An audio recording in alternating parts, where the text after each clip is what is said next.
Hi everybody. Okay, I'm continuing on in my holiday series. And how would a holiday series be complete without talking about the narcissistic parent and the holidays?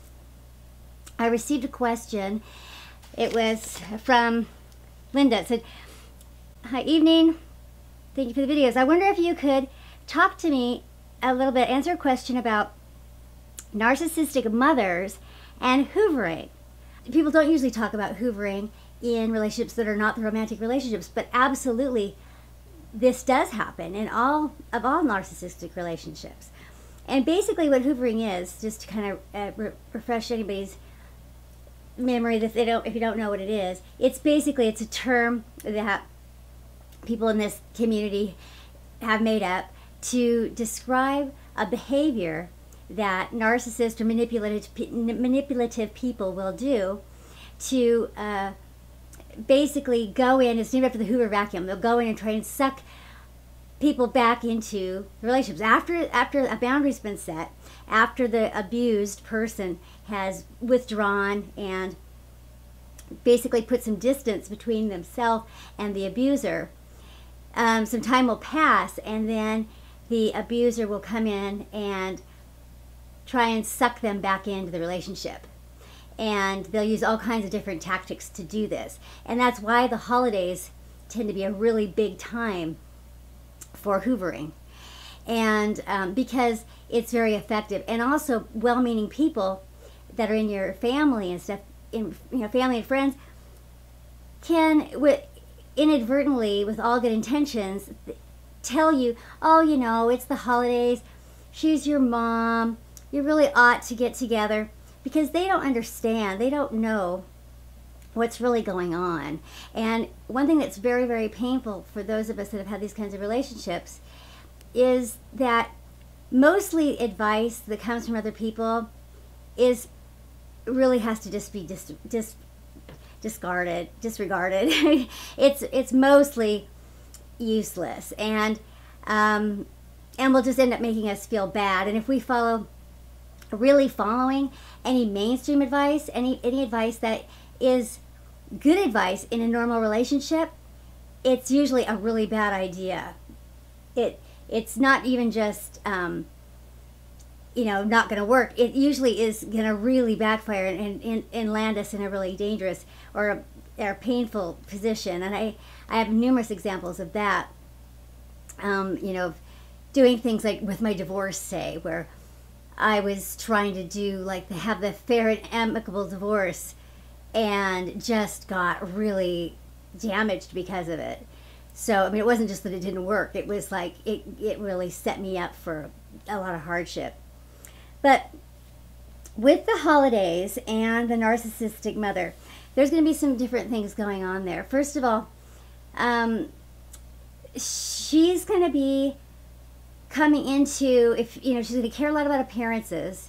And so if this is an opportunity that you're going to have to be around the family, and there's probably a good chance that maybe she has kept the family in the dark about what's happening, or she's set it up to make you look bad around the family, but one way or the other, she's wanting to, there's a lot of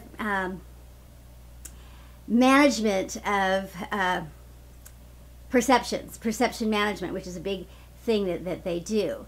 And so my guess is that in this case, and it sounds very much like because of all the manipulation that's going on with these tragedies that are going on, and I hear this all the time. I hear people say, "Oh, she said my grandmother's gonna die." It's like, does she have a crystal ball? How does she know when your grandmother's gonna die? Usually even nurses and doctors don't know that unless it's happening within this night. You better come now, she's gonna die tonight. If that's the case, but that wasn't the case. But yeah, this will be the last time I get to see blah blah blah. Just manipulations like that, and usually aimed at people that the victim is gonna feel especially linked to. And it'll be some big family tragedy. So and so, your favorite uncle or your favorite you know, your favorite sibling or something like that is in dire straits, and you know, maybe the last chance you get to see them, or they've been asking about you, or you know, something like that, or they're worried about you, you know, something like that. And typically speaking, there is going to be either no truth to it at all, or some little nugget of truth lost in just a sea of embellishments and exaggerations and all of that, all aimed at the target, which is to manipulate your emotions and manipulate your guilt, because they know they can do that. But yeah, it is ingenuous when you think about the fact that it's the holidays, because if there was anything real going on, you know, in terms of just really wanting to see you, why would it have to be on the holidays? You know, so there's something going on with them wanting to, you know, parade you in front of the family and have it be, you know, something like that. There's some manipulation, there's some ulterior motive there, and you know, usually it would seem to me that that if there's a person that is especially abusive, unless it is completely hidden and it's geared it's only targeted just at this one person and completely hidden from everyone else, there is going to be some awareness of this abuse in the family. And the fact that no one's talking about it means that there's an unspoken agreement in the family not to talk about it. And so if you are the person that is upsetting the apple cart, you're the person that's put in a boundary, you're the person that's not showing up for Christmas, you're the person that's not just going along with it, you better prepare yourself, because there's likely to be some backlash. There's likely to be some backlash, because if the family has bought into it and no one is standing up and no one is saying, you know, standing up for what's right, talking about this abuser, you know, confronting the abuse, if no one is doing that and everyone knows about the abuse, then there is an unspoken agreement in the family that that's the way that they want to proceed, and you're going to be confronting everyone, going against everyone to be, you know, basically telling the truth. But that's okay, because you need to do that. You're taking care of yourself. You don't need to go be abused. You don't need to go be around ingenuous people who are inauthentic, who are lying to you and to themselves, who are deluded, and who are, you know, putting on a big front and not talking about the elephant in the room, which is that this person is abusive. And, you know, unless they are really masterful. Now, my ex-husband, he was pretty masterful. But, you know, in other cases, you know, yeah, and it would be interesting to see. I haven't been around him in so long, you know, so I don't know, in the last 15 years I haven't been around him and around groups of people to know if any of it's leaked out, to, you know, that if anyone else can see what it didn't seem anyone could see 15 years ago. Because my perception of it 15 years ago was that everyone just loved him, and that he was a Dr. Jekyll, Mr. Hyde kind of guy, that he had this secret hidden person that would come out in private just around me and our boys, and no one else knew about it, no one else saw it. I don't know if that's still the case. I really don't. But in most cases, that, you know, I think that if people are around you, if you're really close to them, and it would seem that there's going to be something showing up after, you know, 10, 20 years of contact. You know, if this person is really toxic, it's going to be apparent to more people than just you. Generally, usually it is. Some other people have seen at least hints of it. They have you know, hard times getting along with other people too. They have short tempers. They have triggers. They have tendencies to gossip, to get enemies, to, you know, they'll have a pattern of conflict that is not just fully, just totally, completely focused on you and no one else has seen it. Generally speaking, that's not going to be the case. So if you've got a whole family that's agreeing not to talk about it, you could easily find yourself sort of, the black sheep of that family. But it's also, maybe it's also going to happen that you could find some allies. And either way, what's the point if you can't be yourself? If you can't be safe and be yourself and have a good time, really, what's the point? You don't need to go to try and please someone who's abusing you. That's certainly not what you need to do. And so hoovering is definitely something that can happen with parents or anyone that's trying to get you back into a relationship, and their motivation for doing it around the holidays is, relatively obvious. They want to pretend, they want to put on an appearance, they want to and then it's also a way to pull at your heartstrings, to make it, you remember when, and there's all kinds of emotional triggers they can use to guilt you about it. So just be very, very careful about, really what you're believing, what you're taking in, and what you're accepting as, and if you're catching them in exaggerations and in lies already right off the bat, it's not a good idea. If they've already started off with saying, grandma's dying and so-and-so, it's not a good idea. And what I would suggest is that you talk to the rest of your family, because if you don't, you're going to end up on the outside of your family. And so I would suggest talking to your family and saying, I'd love to see you at Christmas, but I'm just, I've moved out or whatever. I'm not having contact with my mom right now, and maybe not ever. We're just, I'm unable to feel safe and respected around her, and so I'm just not going to be coming around there with her on Christmas. But I would love to see you, and maybe if I could come earlier or come afterwards, or even just come another day. I would love to see you, because I love you and I miss you and all that. I just don't want to, I don't want to, I'm trying to set boundaries with her, and plus I don't want to bring all that conflict around you guys anyways. You don't need that. So that's a perfectly great thing to say. And it's a good time to have your own integrity and your own, you're teaching people how to treat you. We're always teaching people how to treat us.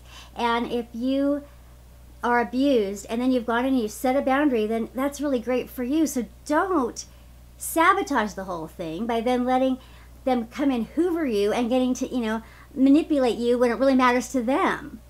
That's just, it's just, a bad idea, because you're teaching them to go on abusing you, to go on. They don't have to worry about what they say. They can always come back, and you'll still fold, and they still have you right under their thumb. They won't have learned a single lesson. And so, and not that you're trying to teach them lessons, you're trying to just take care of yourself, but you certainly can make things backfire and cause yourself disrespect and cause yourself to have made no progress at all in your own sense of self, though, your own healing that you're doing, or in your relationship with them, or in your relationship with your family, because all you'll be doing is perpetuating a lie. That's no good. So, as always, I want to tell you that it's not in your imagination. This is all very real, and there's lots of different people talking about it nowadays, and there's books out there, and so there's lots of information about it to confirm for you, to validate for you what's happening, even though most people won't validate it, because it's not the common thing, it's not the norm for most people, and most people in your family won't validate it, because it's a new thing people are talking about. And a lot of times people won't see it, or the narcissist isn't this way with everybody. They have this specific relationship with you. And so, even though people maybe in your own life won't validate it. There's plenty of us on YouTube, in books, and online that will, and that have seen it, and can tell you that it is very real, and can kind of offer you the love that you may not be getting, not that you want, but you're just not going to be able to get, and that all of us feel hungry for, especially on the holidays. Listen, I absolutely know it too. I have no relationship with my family, and of course I've lost a son, and so this is it's really, really difficult, and I'm not going to lie to you about that, but thank heavens I have my son, and so I'm going to be the loving, unconditionally loving mother that I didn't have, and sort of get some healing going and stop some cycles from happening, and that's what we can do. We can talk about the truth, and we can be unconditionally loving, and we can make it stop with us. Let it stop with us. I think that's a big service that we can do for our next generation, and even in some ways it's a service we can do to for the narcissist, because they are miserable doing what they're doing. They are miserable doing it, and likely they're not going to change, but if there's any slim chance that they would, it would be if we don't keep making it so easy for them to not. If we don't keep making it so rewarding for them to keep abusing us, there's some slim chance that they might change. All right, but it isn't about them changing anyway, is it? It's about us, and us taking care of ourselves and taking care of the people that we love. The other thing is, if you have children, or you have bringing them around a narcissistic person like this, an abusive person like this, or not, because there's some reason why they don't want you to bring your boyfriend or whatever to their house, or whatever, they have these rules and boundaries about their stuff. They want to have you all to themselves, whatever. Those are all bad reasons to go around a narcissistic person, and usually it'll start out kind of all free and easy, and then the closer you get to it, the more demanding it gets. Or the more you stand off, the more you hold them off and don't just succumb to telling them that everything's great, the more outrageous they will get, the more aggressive they will get in their attempts to coerce you into doing what they want you to do. So all in all, it doesn't feel good. Always, please, in the comments below, talk to me about anything that any experience you've had with hoovering. Have you experienced this kind of hoovering with, well, a romantic relationship is fine, but with a parent or someone in your family? And how did you handle it? Let me know. Okay, thanks a lot, you guys, and take care. Bye-bye.